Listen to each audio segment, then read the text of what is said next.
உணவு பாதுகாப்பு அலுவலர் தேர்வுக்கு தயாராகிட்டு வர அனைத்து நண்பர்களுக்கும் வணக்கம். ஏற்கனவே நம்மளோட யூடியூப் சேனல்ல நிறைய ஃபுட் சேஃப்டி ஆஃபீஸர் சம்பந்தமான பயனுள்ள தகவல்களை போட்டிருப்போம். இன்னைக்கு எதை பத்தி பார்க்க போறோம்னா, ஒரு 3 விஷயம் எக்ஸாம்ல கிளியர் பண்றதுக்கு ரொம்ப ரொம்ப முக்கியமானது.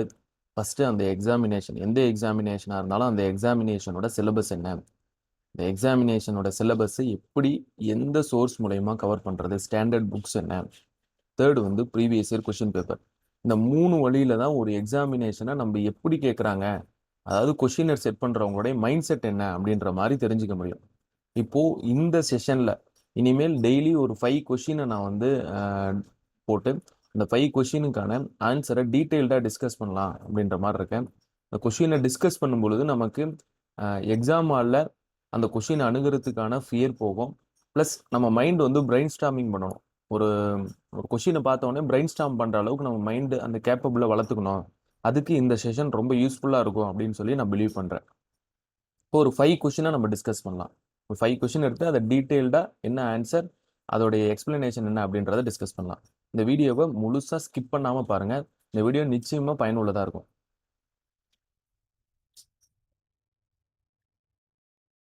ஓ, இந்த மாதிரி படித்தா, இப்படி படித்தா ஈஸியாக எக்ஸாமை பாஸ் பண்ணலாம். இது வந்து ஒரு ஸ்மார்ட்டாக படிக்கிறதுக்கான ஒரு ஸ்ட்ராட்டஜி அப்படின்னு கூட சொல்லலாம். ஒரு கொஸ்டினை எடுத்துட்டு அதை ஈச் அண்ட் எவ்ரி விஷயத்தை டைசெக்ட் பண்ணி பார்க்கணும். இப்போ இது வந்து சிஎஃப்எஸ்ஓ 2019 கேட்ட ஒரு previous year question paper. Consumer is defined as per FSSI act 2006. FSSI act 2006ல கன்சியூமரை எப்படி டிஃபைன் பண்ணியிருக்காங்க, இந்த 4 ஆப்ஷனை பார்த்துங்க. Option A, person receiving food to sell or meet their personal needs. And B, person and families purchasing and receiving of food in order to meet their personal needs. A single family that consumes food. A person who purchases food. இதுல எது கன்சியூமர்னா யாருங்க? யாருங்க ஒரு பொருளை வாங்கக்கூடியவர்களுக்கு FSSC act 2006ல கொடுக்கப்பட்டிருக்கிற definition என்ன அப்படின்னு சொல்லி கேட்குறாங்க. எஃப்எஸ்எஸ்சி ஆக்ட் 2006 அப்படிங்கிறது ரொம்ப ரொம்ப ரொம்ப ரொம்ப ரொம்ப முக்கியமான ஆக்ட். ஒரு ஃபுட் சேஃப்டி ஆஃபீஸருக்கு ஒரு பைபிள் மாதிரி அப்படின்னு நான் சொல்லிட்டேன். இந்த எஃப்எஸ்எஸ்சி ஆக்ட் 2006ல கன்சியூமரை எந்த செக்ஷன்ல சொல்லியிருக்காங்க? டெஃபினேஷன்ஸ் எல்லாத்தையுமே செக்ஷன் 3ல சொல்லியிருப்பாங்க. செக்ஷன் 3ல நிறைய டெஃபினேஷன் வரும். ஃபுட்டுனா என்ன, ஃபுட் சேஃப்டினா என்ன, ஃபுட் சேஃப்டி மேனேஜ்மெண்ட் சிஸ்டம்னா என்ன, இந்த மாதிரி நிறைய டெஃபினேஷன்ஸ் வரும். அதுல ஒரு டெஃபினேஷன் கன்சியூமர். அந்த definition each and every word முக்கியம். ஈச் அண்ட் எவ்ரி வேர்ட் டெஃபினேஷன்ல முக்கியம். Person receiving of the food to sell or meet their personal needs. Person and families purchasing and receiving of food in order to meet their personal needs. இந்த ரெண்டுத்துக்கும் என்ன சின்ன வித்தியாசம் தான் இருக்கு. ஒரு தனிப்பட்ட நபர் வாங்குறது, ஒரு தனிப்பட்ட நபர் அந்த ஃபேமிலி 2 பேரும் சேர்ந்து வாங்குறது, இந்த 2 பேரும் சேர்ந்து தான் கன்சியூமரா கன்சிடர் பண்றாங்க அப்படின்ற அந்த சின்ன வித்தியாசம் தான் இருக்கு. இதுக்கு ஆன்சர் வந்து என்ன அப்படின்னு சொன்னா ஆப்ஷன் பி தான் answer. Person and families purchasing and receiving food in meet their personal needs அப்படிங்கிறது ஆன்சர். இதுக்கான எக்ஸ்பிளனேஷன் எங்க கொடுத்துருக்காங்க? Section 3(1)(f). இந்த எஃப் அளவுக்கு படிக்கணுமா? செக்ஷன் 3(1)(f) இன்டெப்தா படிக்கணுமானா அப்படிலாம் கிடையாது. செக்ஷன் 3ல கன்சியூமரை பத்தின டெஃபினேஷன் கொடுத்துருக்காங்க. Consumer means person and families purchasing and receiving food in order to meet their personal needs. Person மட்டும் கிடையாது, பெர்சன் அண்ட் ஃபேமிலிஸ் அப்படிங்கிறது இதுல ஒரு கீ நோட்டு. இந்த எஃப்எஸ்எஸ்ஐ ஆக்டை பத்தி ஒரு பேசிக் இன்ட்ரோடக்ஷன் பார்ப்போம். இந்த எஃப்எஸ்எஸ்ஐ ஆக்ட்ல இதுக்கு முன்னாடி நிறைய ஆக்ட் இருந்துச்சு. கிட்டத்தட்ட 8 ஆக்ட் இருந்துச்சு. இந்த 8 ஆக்டையும் ரிப்பீல் பண்ணி ஃபர்ஸ்ட், அதாவது ஃபுட் சேஃப்டி சம்பந்தமான ஒரு ஒரு தொடக்கம் புள்ளி எங்க அப்படின்னு ஆரம்பிச்சதுன்னா 1954 prevention of food adulteration act. 1916ல இருந்து பிரிட்டிஷ் டைம்ல இருந்து ஃபுட் சேஃப்டிக்கு ஒரு லா கொண்டு வரணும் அப்படின்ற மாதிரியான ஐடியாஸ்லாம் இருந்துச்சு. ஆனால் 1954 ஆஃப்டர் இண்டிபெண்டன்ஸ் தான் ஃபர்ஸ்ட் டைம் ஒரு ஃபுட் சேஃப்டி சம்பந்தமான ரெகுலேஷன் வேணும் அப்படின்னு சொல்லி முடிவு பண்ணாங்க. அதுக்கப்புறம் காலங்கள் சென்றுகிட்டே இருந்துச்சு. காலங்கள் சென்றுகிட்டே இருந்தாலும் திருப்பி திருப்பி என்ன மாதிரியான டிஸ்கஷன் பார்லிமெண்ட்ல போச்சுன்னா, ஒரு ஒன் ஃபுட் லா இருக்கணும். டிஃபரெண்ட் ஆஃப் மினிஸ்ட்ரிஸ் வந்து ரெகுலேட் பண்ணுது. இந்த 8 இதுக்கு முன்னாடி இருந்த 8 ப்ரீவியஸ் லெஜிஸ்லேஷனையும் வேரியஸ் மினிஸ்ட்ரிஸ் வந்து ரெகுலேட் பண்ணாங்க. டிஃபரெண்ட் லாஸ் இருந்துச்சு. ஒரு ஃபுட் ப்ராடக்டே டிஃபரெண்ட் ஸ்டாண்டர்ட்ஸ் இருந்துச்சு. அது வந்து ரொம்ப ஃபுட் பிசினஸ் ஆப்ரேட்டருக்கு கன்ஃபியூஸா இருந்துச்சு. ஈஸ் ஆஃப் டூயிங் பிசினஸையும் பாதிச்சுது. பிளஸ் நம்ம இந்தியாவுடைய growth ஃபுட் ப்ராசஸிங் இண்டஸ்ட்ரீஸ்ங்கிறது ஒரு மேஜர் இண்டஸ்ட்ரீஸ். அந்த growth-ஐயும் இது வந்து ஹேம்பர் பண்ணுச்சு. ஸோ என்ன பண்ணாங்க, prime minister council of trade and industries என்ன பண்ணாங்க, காம்ப்ரிஹென்சிவ் லெஜிஸ்லேஷன் வேணும் 1998ல சொல்றாங்க. One nation one food law அப்படின்றது கான்செப்ட் வரணும் அப்படின்றாங்க. தென் ஜாயிண்ட் பார்லிமெண்டரி கமிட்டியில என்ன முடிவு பண்றாங்கன்னா, ஒரு ரெகுலேட்டரி பாடி வேணும். லெஜிஸ்லேஷன்லாம் ஓகேங்க, ஒன் நேஷன் ஒன் ஃபுட் லாலாம் ஓகேங்க, ஒரு ரெகுலேட்டரி பாடி வேணும் அப்படின்னு சொல்லி சொல்றாங்க 2004ல. இதை தான் ஃபுட் சேஃப்டி ஸ்டாண்டர்ட்ஸ் பில் 2005 ஒரு பில்லா கொண்டு வராங்க. பில்லுக்கும் ஆக்டுக்கும் என்ன வித்தியாசம் அப்படின்னு சொல்லி சொன்னா, ஒரு பில் பாராளுமன்றத்திலேயோ சட்டமன்றத்திலேயோ ஒரு மசோதாவை தாக்கல் செய்கிறாங்க. அந்த மசோதா சரி, மக்களுக்கு உகந்தது அப்படின்னு சொல்லி மக்களால தேர்ந்தெடுக்கப்பட்ட சட்டமன்ற உறுப்பினர்களோ பாராளுமன்ற உறுப்பினர்களோ அதற்கு கையெழுத்திட்டு ஆம், ஆம் என்போர் ஏற்க, இல்லை என்போர் மறுக்க அப்படின்னு சொல்லி நம்ம சபாநாயகர் கூட சொல்லுவாங்க. எல்லாரும் அப்ரூவ் பண்ணி அந்த பில் வந்து பிரசிடென்ட் கிட்ட போகும். பிரசிடென்ட் பார்த்துட்டு எஸ் இது மக்களுக்கு உகந்தது, இந்த சட்டம் தேவை அப்படின்னு சொன்னா அதை வந்து சைன் பண்ணுவாங்க, அப்ரூவ் பண்ணுவாங்க. பிரசிடென்ட் கையெழுத்து போட்ட பிறகு ஒரு பில் சட்டமாக மாறுகிறது. அதுக்கு முன்னாடி வரைக்கும் பிரசிடென்ட் கையெழுத்து போடலன்னா பில் சட்டமாக மாறாது. பாராளுமன்ற உறுப்பினர்கள் ஏற்றுக்கலன்னா பில்லு வந்து சட்டமாக மாறாது. மசோதா வந்து சட்டமாக மாறாது அப்படின்றது தான். இப்போ பிரசிடென்ட் எப்போ வந்து FSSI food safety standard bill எப்போ வந்துச்சுன்னா 2005 பிரசிடென்ட் எப்போ வந்து அதுக்கு கையெழுத்து போட்டாரு, கையெழுத்திட்டது எப்போ அப்படின்னா 23rd August 2006. 23rd August 2006 எப்போ இது came into force, FSSI act enacted or came into force அப்படின்னு கேட்டால் 24th August 2006. ஏன்னா இதான் ஃபுட் சேஃப்டி ஸ்டாண்டர்ட்ஸ் ஆக்டோட ஒரு ஒரு சின்ன ஒரு பிரீஃப் இன்ட்ரோடக்ஷன் அப்படின்னு கூட சொல்லலாம். எத்தனை ஆக்டை ரிப்பீட் பண்ணாங்கன்னா 8 act. Food safety management system FSMS. FSMS அப்படின்னா என்ன, சாரி எஃப்எஸ்எம்எஸ் அப்படின்னா என்ன, இதே மாதிரி நிறைய அப்ரிவேஷன் கேட்பாங்க. எஃப்எஸ்எம்எஸ் ஓட அப்ரிவேஷன் ஜிஎம்பின்னா என்ன, ஜிஹெச்பின்னா என்ன, ஜிஏபின்னா என்ன, ஹெசாப் அப்படின்னா என்ன, சிசிபின்னா என்ன, ஃபோஸ்டாக்னா என்ன அப்படின்னு சொல்லி நிறைய அப்ரிவேஷன் நம்மளோட இதுல இருக்கு. நிச்சயமா டெஃபினேஷன் அண்ட் அப்ரிவேஷன்ஸ் ரொம்ப முக்கியங்க.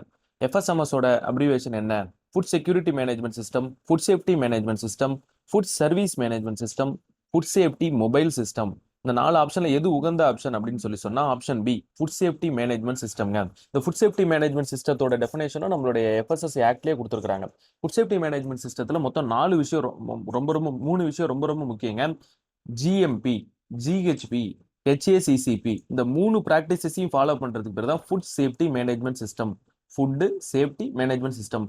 உணவை பாதுகாப்பாக கையாள்வதற்கான சிஸ்டம் என்ன, அதான் ஃபுட் சேஃப்டி மேனேஜ்மெண்ட் சிஸ்டம். இந்த 3 விஷயத்தை ஃபாலோ பண்ணனா உணவை பாதுகாப்பாக மேலாண்மை செய்யலாம், பாதுகாப்பாக ப்ரொடக்ஷன் பண்ணலாம் அப்படின்றது. பெரிய பெரிய கம்பெனிஸ்லாம் இந்த 3 விஷயத்தையும் வச்சிருப்பாங்க. அவங்களுக்கு standard operation SOP, standard operating ப்ரொசீஜரே இருக்கும். ஃபுட் சேஃப்டி மேனேஜ்மெண்ட் சிஸ்டத்துல குட் மேனுஃபேக்சரிங் ப்ராக்டிசஸ்னா என்ன, நீங்கள் தயாரிக்கும் பொழுது தயாரிக்கும் நபர்கள் உணவு சம்பந்தமான ஐடியாஸ் இருக்கணும். மேனுஃபேக்சர் பண்ணக்கூடியவங்க உணவு சம்பந்தமான ஐடியாஸ் இருக்கணும். அதோட எக்யூப்மெண்ட்ஸ் கிளீனா இருக்கணும். சுத்தி இருக்கிற சரௌண்டிங் கிளீனா இருக்கணும். ஓப்பன் சர்ஃபேஸ்ல ஒரு உணவுப் பொருளை தயாரிக்கவோ அல்லது உருவாக்கவோ கூடாது. அப்போ குட் மேனுஃபேக்சரிங் ப்ராக்டிசஸ்னா இந்த விஷயங்கள்லாம் எக்யூப்மெண்ட்ஸ், யூட்டின்சில்ஸ் அதெல்லாம் பத்தி பேசக்கூடியது. அவங்களுக்கு ஃபோஸ்டாக் ட்ரைனிங் இருக்கா மேனுஃபேக்சர் பண்றவங்களுக்கு, அதை பத்தி பேசக்கூடிய குட் மேனுஃபேக்சரிங் ப்ராக்டிசஸ், நல்ல மேனுஃபேக்சரிங் ப்ராக்டிசஸ். குட் ஹைஜீன் ப்ராக்டிசஸ்னா என்ன, ஹைஜீன்னா என்ன, இந்த உணவை தயாரிக்கும் நபர்களை சார்ந்தது. இந்த உணவு தயாரிக்கும் நபர்களுக்கு கம்யூனிகபிள் டிசீஸ் இருக்கா இல்லையா, உணவு தயாரிக்கும் நபர்கள் 1 year ஒன்ஸ் மெடிக்கல் ஃபிட்னஸ், அதாவது ஒரு மெடிக்கல் பிராக்டிஷனர்கிட்ட மெடிக்கல் ஃபிட்னஸ் சர்டிஃபிகேட் வச்சிருக்கணும். அவங்களுக்கு கையில வந்து நகை இருக்கக்கூடாது, தாடி வச்சிருக்க கூடாது, ஹெட் கேப் போட்டுருக்கணும், ஏப்ரான் போட்டுருக்கணும். இந்த மாதிரி விஷயங்கள்லாம் சொல்லக்கூடிய good hygiene practices. Hazard analysis, critical control point. Hazard வந்து மொத்தம் 3 ஹசார்டு இருங்க, பிசிக்கல், கெமிக்கல், பயாலஜிக்கல். இந்த 3 ஹசார்டையும் ஒரு உணவுப் பொருளை தயாரிக்கும் முன்னாடி என்னென்ன ஹசார்டு வரதுக்கு வாய்ப்பு இருக்கு, அதோடைய கிரிட்டிக்கல் கண்ட்ரோல் பாயிண்ட் என்ன, அந்த ஹசார்டை எந்த இடத்துல தடுத்தா அது வந்து உணவுப் பொருளுக்கு, தயாரிக்கக்கூடிய உணவுப் பொருளுக்கு தீங்கு விளைவிக்காது அப்படின்ற அந்த கிரிட்டிக்கல் கண்ட்ரோல் பாயிண்டையும் கண்டுபிடி. Hazard analysis, critical control point, இந்த 3 விஷயமும் சேர்ந்தது GMP, GHP, hazard analysis, critical control point. இந்த 3 விஷயமும் சேர்ந்து ஒரு உணவுப் பொருளை தயாரித்தா ஃபுட் சேஃப்டி மேனேஜ்மெண்ட் சிஸ்டம். இதுக்கு பேர் தான் ஃபுட் சேஃப்டி மேனேஜ்மெண்ட் சிஸ்டம் பேரு. ஒரு உணவுப் பொருள் நல்ல தூய்மையான உணவுப் பொருளா கன்சியூமருக்கு போய் சேரும் அப்படின்றது தான் பாயிண்ட். இப்போ ஜிஏபி அப்படிங்கிறது விரிவாக்கம் என்னன்னா குட் அக்ரிகல்ச்சர் ப்ராக்டிசஸ், ஜிஎம்பி அப்படின்றது விரிவாக்கம் என்னன்னா குட் மேனுஃபேக்சரிங் ப்ராக்டிசஸ், ஜிஹெச்பி அப்படின்றதுக்கான விரிவாக்கம் என்னன்னா குட் ஹைஜீன் ப்ராக்டிசஸ். ஓகேங்களா. Authority jointly responsible for implementation and enforcement of the FSSI act 2006. யாரு ஜாயின்ட்லி ரெஸ்பான்சிபிள், இந்த எஃப்எஸ்எஸ்ஐ ஆக்ட் இருக்கு, எஃப்எஸ்எஸ்ஐ ஆக்டை மேலாண்மை பண்றதுக்கு ஒரு ரெகுலேட்டரி பாடி வேணும் அப்படின்னு சொல்லிட்டு ஜாயிண்ட் பார்லிமெண்டரி கமிட்டிஸ்ல சொன்னாங்க அப்படின்னு சொல்லி நம்ம படிச்சோம். அந்த ரெகுலேட்டரி பாடி எங்க சார் கொடுத்துருக்காங்க, எஃப்எஸ்எஸ்ஐ ஆக்ட் 2006 செக்ஷன் 3ல டெஃபினேஷன் கொடுத்துருக்காங்க. Section 4 food safety standard authority of India அப்படின்ற ஒரு அமைப்பை உருவாக்குறாங்க. அந்த அமைப்பு ஹெட் குவார்டர்ஸ் நியூ டெல்லியில இருக்கும். அந்த ஹெட் குவார்டர்ஸ் நியூ டெல்லியில இருந்தாலும் வேற இடத்துல ரீஜனல் ஆஃபீஸை கூட எஃப்எஸ்எஸ்ஐ நினைச்சா உருவாக்க முடியும் அப்படின்னு சொல்லிட்டு செக்ஷன் 4ல கொடுத்துருக்காங்க. இப்போ இந்த இம்ப்ளிமெண்டேஷனை யாரு பண்றா, ஜாயின்ட்லி இந்த இம்ப்ளிமெண்டேஷன் அண்ட் என்ஃபோர்ஸ்மெண்ட்டை யாரு பண்றாங்கன்னா, இதுக்கு ஆன்சர் என்னன்னா food safety standard authority of India and state food authorities. Option A தான் இதுக்கு வந்து ஆன்சரு. இப்போ இதுக்கான கரெக்டான ஆன்சர்னு பார்த்தா central food authority and state food authority அப்படின்ற மாதிரி தான் வரணும். இது வந்து ஒரு சிஎஃப்எஸ்ஓல கேட்ட ஒரு ப்ரீவியஸ் இயர் கொஸ்டின் பேப்பர் தான். இதுல food safety standard authority of இந்தியானா என்ன சார், அதை எங்க கொடுத்துருக்காங்க அப்படின்னா சாப்டர் 2ல கொடுத்துருக்காங்க. எஃப்எஸ்எஸ்ஏ ஆக்ட்ல மொத்தம் 101 செக்ஷன் இருக்கு, 12 சாப்டர் இருக்கு. அதுல சாப்டர் 2ல food safety standards authority of இந்தியாவை பத்தி சொல்லியிருக்காங்க, எஃப்எஸ்எஸ்ஏ பத்தி சொல்லியிருக்காங்க. இது செக்ஷன் 4 சாப்டர் 2 எஃப்எஸ்எஸ்ஏ பத்தி சொல்லியிருக்கிறது. இந்த எஃப்எஸ்எஸ்ஏயோட ஸ்லோகன் என்ன அப்படின்னா inspiring trust assuring safe and nutritious food. Inspiring trust assuring safe and nutritious food. இது எந்த மினிஸ்ட்ரி கீழே வருது அப்படின்னு சொன்னா ministry of health and family welfare. One food law FSSA act 2006.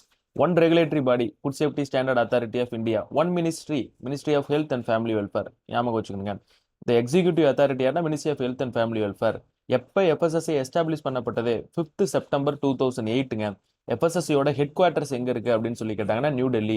New டெல்லியில மட்டும்தான் ஹெட் குவார்ட்டர்ஸ் இருக்கணுமா, வேற எங்க வேணா வைக்கலாமா அப்படின்னு சொல்லி கேட்டா எஸ் வைக்கலாம். ஃபுட் அத்தாரிட்டி நினைச்சா எந்த இடத்துல வேணாலும் எஃப்எஸ்எஸ்சியோட ஹெட் குவார்ட்டர்ஸை வைக்கலாம்.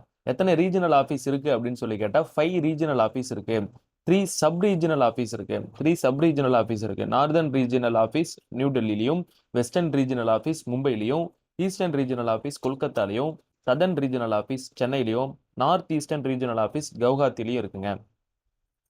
இப்போ இந்த சென்ட்ரல் ஃபுட் அத்தாரிட்டி எஃப்எஸ்எஸ்ஐல இருக்க சென்ட்ரல் ஃபுட் அத்தாரிட்டி யார் யாரு அப்படின்னு கேட்டா 2 பேர் ரொம்ப முக்கியம். Chairperson and CEO, chief executive officer அப்படின்னு சொல்லுவாங்க. சேர்பர்சன் இஸ் ஏ ஃபங்க்ஷனல் ஹெட்னு சொல்லலாம் அல்லது நாமினல் ஹெட்னு சொல்லலாம். Chief executive officer is a real head. அவரு தான் டே டு டே எஃப்எஸ்எஸ்சியோட ஆக்டிவிட்டீஸை மேலாண்மை பண்ணக்கூடியவரான சீஃப் எக்ஸிக்யூட்டிவ் ஆஃபீஸர். இந்த சேர்பர்சனை பத்தி சொல்லக்கூடிய செக்ஷன் என்ன அப்படின்னு சொன்னா section 5 of food safety standards act. சேர்பர்சனை யார் அப்பாயிண்ட் பண்றாங்கன்னா சென்ட்ரல் கவர்மெண்ட் அப்பாயிண்ட் பண்றாங்க on the recommendation of the selection committee. சேர்பர்சனோட மெயின் குவாலிஃபிகேஷன் என்ன, இதை ஒரு ப்ரீவியஸ் கொஸ்டின் பேப்பர்ல கேட்டிருக்காங்க. Eminence in the field of food science. அப்புறம் not below the rank of secretary. அவர் செக்ரட்டரிக்கு குறைவான ரேங்காக, செக்ரட்டரிக்கு குறைவில்லாத ரேங்கா இருக்கணும். அவர் எந்த office of profit shall not hold any office of profit அப்படின்றது. ஃபர்ஸ்ட் சேர்பர்சன் யாரு அப்படின்னா சுப்ரதன். கரண்ட் சேர்பர்சன் யாரு அப்படின்னு சொன்னா புண்ணிய சலீலா ஸ்ரீனிவாசா. இந்த கரண்ட் சேர்பர்சன் அப்படிங்கிறது ஒரு கரண்ட் அஃபேர்ஸுங்க. நீங்க எக்ஸாம் எழுத போகும்போது இது மாறக்கூட செய்யலாம். அதனால current affairs day to day FSSC வெப்சைட்ல போய் அதோட அட்வைசரிஸ்ல என்னென்ன விஷயங்கள் ஆட் பண்றாங்க அப்படின்றத பாத்துக்கணும். அடுத்து வந்து சேர்பர்சன் சென்ட்ரல் ஃபுட் அத்தாரிட்டி யார் யார் இது இம்ப்ளிமெண்டேஷன் என்ஃபோர்ஸ்மெண்ட் பண்றாங்கன்னா எஃப்எஸ்எஸ்ஐ அண்ட் ஸ்டேட் ஃபுட் அத்தாரிட்டின்னு சொன்னேன். Role of state food authority அப்படிங்கிறது நம்ம சிலபஸ்ல இருக்கு. எஃப்எஸ்எஸ்ஐ அப்படிங்கிறது சென்ட்ரல் ஃபுட் அத்தாரிட்டியில முக்கியமான ஆள் யாருன்னா சேர்பர்சன், அதாவது செக்ஷன் 5ல சொல்லியிருக்காங்க.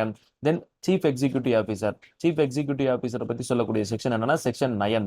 சீஃப் எக்ஸிக்யூட்டிவ் ஆஃபீஸர் அவர் வந்து ஒரு டே டு டே ஆக்டிவிட்டிஸை மேலாண்மை பண்ணக்கூடியவர். எஃப்எஸ்எஸ்சியோட முக்கியமான ஆளு சீஃப் எக்ஸிக்யூட்டிவ் ஆஃபீஸர். இவரோட குவாலிஃபிகேஷன் என்னன்னா not below the rank of additional secretary குறைவில்லாத ரேங்கா இருக்கணும். இவரும் யார் அப்பாயிண்ட் பண்றாங்கன்னா சென்ட்ரல் கவர்மெண்ட். இப்போ கரண்ட் சீஃப் எக்ஸிக்யூட்டிவ் ஆஃபீஸர் யாருன்னா ராஜித் புகானி. அப்போ ஃபுட் அத்தாரிட்டி நிறைய இடத்துல படிக்கிறமே சார். ஃபுட் அத்தாரிட்டி நினைச்சா நியூ டெல்லியில இல்லாம வேற எங்க வேணா ஹெட் குவார்ட்டர்ஸ் உருவாக்கலாம் அப்படின்னு நினைக்கிறமே சார். இந்த ஃபுட் அத்தாரிட்டியில யார் இருப்பா, அவங்களுடைய குவாலிஃபிகேஷன் என்ன, அவங்களுடைய அப்பாயிண்டிங் ப்ராசஸ் என்ன அப்படின்றத பத்திலாம் செக்ஷன் 5லயே கொடுத்துருக்காங்க. இப்போ ஃபுட் அத்தாரிட்டியில மொத்தம் 22 மெம்பர்ஸ் இருப்பாங்க. Chairperson plus 22 members. இந்த 22 மெம்பர்ஸ்ல 1/3 ஷால் பி உமன். 22 மெம்பர்ஸ்ல 1/3 ஷால் பி உமன். இது ஒரு ப்ரீவியஸ் கொஸ்டின் பேப்பர். 22 பேர் இருக்கலாம், சேர்பர்சன் பிளஸ் 22 பேர் ஃபுட் அத்தாரிட்டியில. அதுல 1/3 மஸ்ட் பி உமனா இருக்கணும் அப்படின்றாங்க. இதெல்லாம் வந்து நீங்க வந்து அடுத்த கிளாஸ் நீங்க ரெகுலேஷன் ஆக்டை ஃபுல்லா படிச்சாலே உங்களுக்கு வந்து தெரியும். செக்ஷன் 5ல ஃபுட் அத்தாரிட்டி பத்தி சொல்லியிருக்காங்க. 22 மெம்பர்ஸ் ஃபுட் அத்தாரிட்டியில இருப்பாங்க, 1/3 உமனா இருப்பாங்க. சேர்பர்சன் வந்து main qualification eminent in the field of food science அப்படிங்கிறத ஞாபகம் வச்சுக்கணும். இதெல்லாம் central food authority. State food அத்தாரிட்டியில யார் யார் வருவாங்கன்னா commissioner of food safety. Section 30 commissioner of food சேஃப்டியை பத்தி செக்ஷன் 30ல சொல்லியிருக்காங்க. Designated officer section 36 and food safety officer section 37. இந்த 3 பேர் தான் state food authorities. Commissioner of food சேஃப்டியோட ரோல் என்ன, டெசிக்னேட்டட் ஆஃபீஸரோட ரோல் என்ன, ஃபுட் சேஃப்டி ஆஃபீஸரோட ரோல் என்ன, இந்த 3 விஷயத்தை பத்தி பார்த்தோன்னா role of state food authority அப்படின்றது நம்ம சிலபஸ்ல கொடுத்துருக்கிற விஷயங்கள் முடிஞ்சிருச்சு. இவங்களோட செக்ஷன்ஸ் ரொம்ப ரொம்ப ரொம்ப முக்கியம். செக்ஷன் 31 என்ன சொல்லுது, லைசன்ஸ் கொடுக்கறத பத்தி சொல்லுது. காம்பவுண்டிங் பெனால்ட்டியை பத்தி சொல்லக்கூடிய செக்ஷன் என்ன அப்படின்னா நிறைய கொஸ்டின்ஸ் கேட்டிருக்காங்க. அதனால ஈச் அண்ட் எவ்ரி செக்ஷன்ஸோட அட்லீஸ்ட் அது என்ன விஷயன்றதாவது உங்களுக்கு வந்து தெரியணும். செக்ஷன்ஸோட டைட்டில் என்ன அப்படின்றதாவது தெரியணும். 77 செக்ஷன்ஸுக்கு கம்ப்ளீட்டாக நீங்கள் வந்து மக்கப் பண்ணி வச்சுக்கணும். ஈச் அண்ட் எவ்ரி வேர்டு உங்களுக்கு வந்து தெரியணும். Improvement notice issued by dash under which section? Improvement நோட்டீஸை யார் கொடுக்குறா, அது எந்த செக்ஷன் கீழே கொடுக்குறாங்க?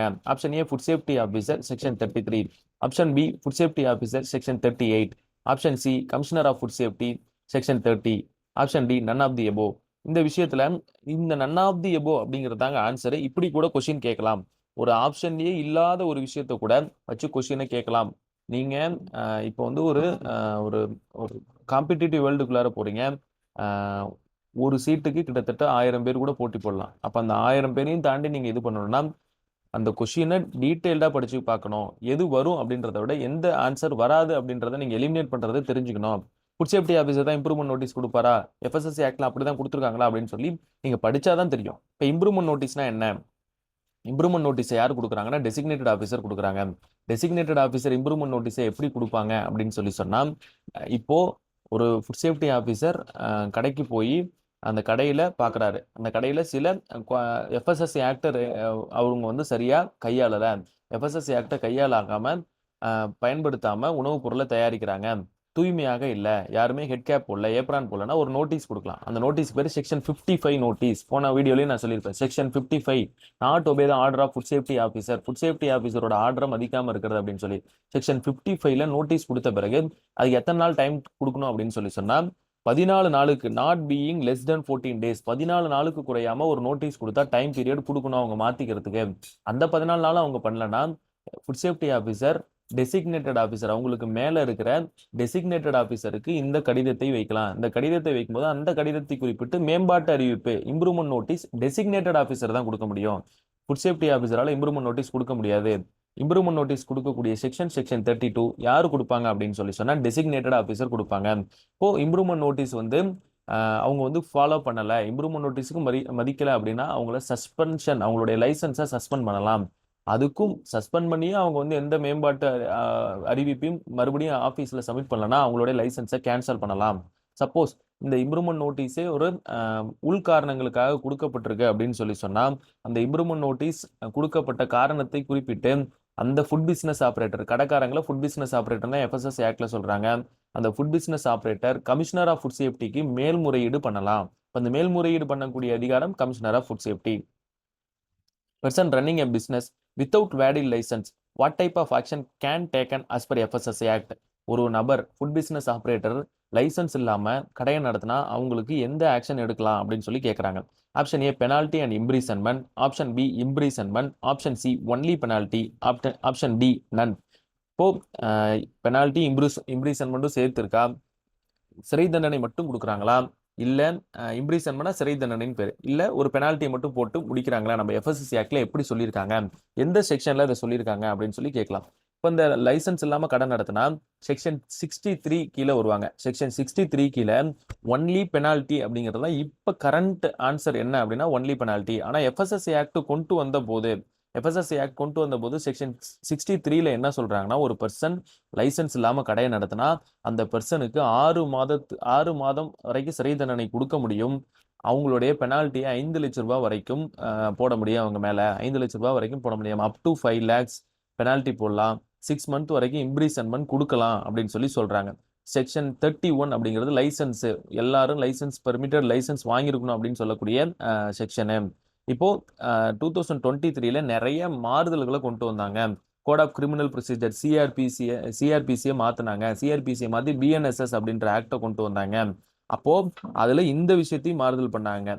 செக்ஷன் 63ல மேஜரா இம்ப்ரீசன்மெண்ட் அண்டு இம்ப்ரீசன்மெண்ட் பெனால்ட்டி, இம்ப்ரீசன்மெண்ட் விஷயத்தையும் பெனால்ட்டியும் ஃபுல்லா மாத்திட்டு பெனால்ட்டி மட்டும் போடுற மாதிரி கொண்டு வந்துட்டாங்க. ஏன்னா இம்ப்ரீசன்மெண்ட் ஒரு லைசன்ஸ் இல்லாம கடன் நடத்துறதுக்கு ஒரு சிறை தண்டனை தேவையா அப்படின்னு யோசிச்சுட்டு அந்த ஆக்டை டீக்ரிமினலைஸ் பண்ணாங்க, ரேஷனலைஸ் பண்ணாங்க பெனால்ட்டியை.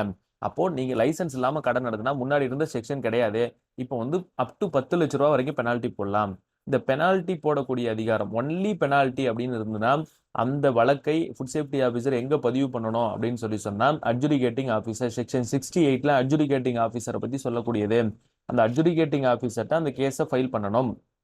இதே இம்ப்ரீசன்மெண்ட் பிளஸ் பெனால்ட்டி அப்படின்னு கேட்டா அதை டிஆர்ஓட்ட, அட்ஜுடிகேட்டிங் ஆஃபீஸர்னா டிஸ்ட்ரிக்ட் ரெவன்யூ ஆஃபீஸர் தான் இருப்பாங்க, டிஆர்ஓட்ட ஃபைல் பண்ண முடியாது. கோர்ட்ல கோர்ட்ல போயிட்டு ஃபைல் பண்ணணும். அவங்களுக்கு சிறை தண்டனையும் இருக்கு, பெனால்ட்டி இருக்குன்னா கோர்ட்ல ஃபைல் பண்ணணும். பெனால்ட்டி மட்டும் இருக்குன்னா அட்ஜுடிகேட்டிங் ஆஃபீஸர் செக்ஷன் 68 அட்ஜுடிகேட்டிங் ஆஃபீஸர்ட்ட ஃபைல் பண்ணணும். இம்ப்ரீசன்மெண்ட் ப்ராசிக்யூஷன் சாங்ஷன் ஒருத்தருக்கு மேல வழக்கு தொடுக்கலாம் அப்படின்னு சொல்லக்கூடிய அதிகாரம், ப்ராசிக்யூஷன் சாங்ஷனுக்கான அதிகாரம் யாருக்கு இருக்கு அப்படின்னு கேட்டா கமிஷனர் ஆஃப் ஃபுட் சேஃப்டிக்கு இருக்கு. இப்போ 2023க்கு பிறகு செக்ஷன் 63ல ஒரு அமெண்ட்மெண்ட் பண்ணி 5 lakhs 6 month இம்ப்ரீசன்மெண்ட் லைசன்ஸ் இல்லாம கடை நடத்தினா அப்படின்ற விஷயத்த மாத்தி ஒன்லி அப் டு 10 lakh அப்படின்ற மாதிரி மாத்திட்டாங்க. லைசன்ஸ் இல்லாம கடை நடத்தினா. அதனாலதான் இந்த கொஸ்டினே நான் வச்சிருக்கேன். அதனால கரண்ட் அஃபேர்ஸையும் நீங்க அப்டேட் பண்ணிக்கிட்டே இருக்கணும். இந்த விஷயம் ரொம்ப ரொம்ப ரொம்ப முக்கியம். இப்ப இப்படி நீங்க ஒரு கொஸ்டினை படிக்கும்போது உங்களுக்கு அந்த கொஸ்டின் மறக்கவும் மறக்காது. அந்த கொஸ்டினை பத்தின எக்ஸ்பிளனேஷனும் உங்களுக்கு தெரியுது. அப்போ ஃபுல்லா டீட்டெயில்டான விஷயங்கள் உங்களுக்கு தெரியும். இப்ப இப்படிதான் நீங்க ஒரு கொஸ்டினை அனலைஸ் பண்ணணும், இப்படிதான் ஒரு கொஸ்டினை அப்ரோச் பண்ணணும் அப்படிங்கிறதுக்காக தான் நான் இந்த விஷயத்த சொல்லித்தரேன். ஒரு கொஸ்டின் ஏன் வைக்கிறாங்க அப்படின்றதையும் தெரிஞ்சுக்கணும். அதோட எது வராது அப்படின்றத ஃபர்ஸ்ட் எலிமினேட் பண்ண தெரிஞ்சுக்கணும். இதெல்லாம் பண்ணும்போது எக்ஸாம் ஹால்ல உங்களுக்கு ஒரு ஃபியர் போகும். அப்ப நீங்க இந்த மாதிரி ஒரு சின்ன சின்ன விஷயங்களை இம்ப்ரூவ் பண்ணிட்டு போகும்போது உங்களுடைய எக்ஸாமினேஷன் கிளியர் பண்றதுக்கான பாசிபிலிட்டிஸ் அதிகமாகுது. சின்ன சின்ன விஷயங்களில் நீங்கள் நம்பிக்கை கொண்டவராக இருந்தால் பெரியவற்றுக்கு உங்களை அதிகாரியாக்குவேன் அப்படின்னு சொல்லிட்டு இயேசுநாதரோட ஒரு கோட் இருக்கு. இப்ப சின்ன சின்ன விஷயத்த நீங்க இம்ப்ரூவ் பண்ணீங்கன்னா சின்ன விஷயமா தான் இருக்கும். ஒரு கொஸ்டின் அனலைஸ் பண்றதுலாம் ஒரு பெரிய விஷயமா சார், இப்படிலாம் வந்து எக்ஸ்பிளனேஷன் படிக்கலாம் ஒரு பெரிய விஷயமா நீங்க இந்த சின்ன விஷயத்த நீங்க பண்ணும்போது நிச்சயமா நீங்க ஒரு காம்படிஷன்ல ஒரு எட்ஜ் கொடுக்க முடியும் அப்படிங்கறத என்னோட நம்பிக்கை. தேங்க்யூ. தொடர்ச்சியா என்னோட வீடியோ பாருங்க. நெக்ஸ்ட் வீடியோல இன்னொரு 5 கொஸ்டின் நம்ம வந்து டிஸ்கஸ் பண்ணலாம். நெக்ஸ்ட் வீடியோவும் பாருங்க. கண்டினியூஸா என்னோட வீடியோ பார்த்துட்டு இந்த சேனலை சப்ஸ்கிரைப் பண்ணும்போது ஃபுட் சேஃப்டி ஆஃபீஸர் சம்பந்தமான எல்லா விஷயங்களும் டீட்டெயில்டான விஷயங்கள் உங்களுக்கு தெரியப்படுத்தப்படும் அப்படிங்கறத தெரிவிச்சுக்கிறேன். தேங்க்யூ.